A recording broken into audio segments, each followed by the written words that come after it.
Andrea in San Antonio, Texas, listening on Guadalupe Radio. Andrea, you are on with Mark Brumley. What's your question?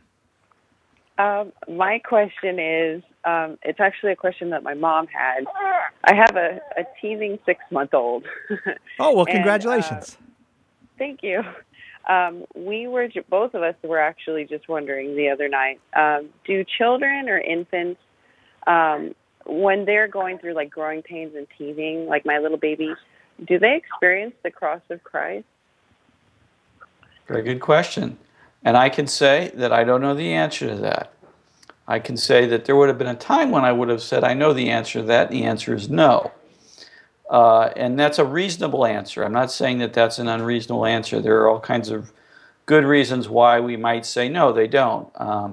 But I have found, as I've reflected on the theology and the teaching of the church and my own experience, that there are lots of things that we don't understand.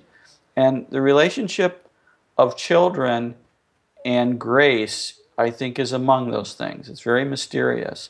So I would not be one to say there can be no participation by a child in the redemptive sufferings of Christ when that child suffers things like growing pains or teething and so on. I wouldn't say that it's certain, but it's an interesting idea. As we get older, of course, when we suffer, we can, by the exercise of our will, associate our sufferings with the sufferings of Christ.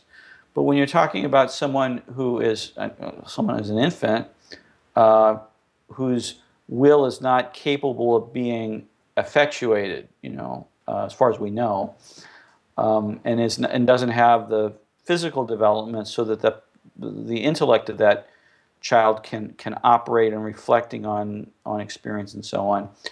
Is there a way in which, by God's grace, there can be a participation that's different from what we understand as adults?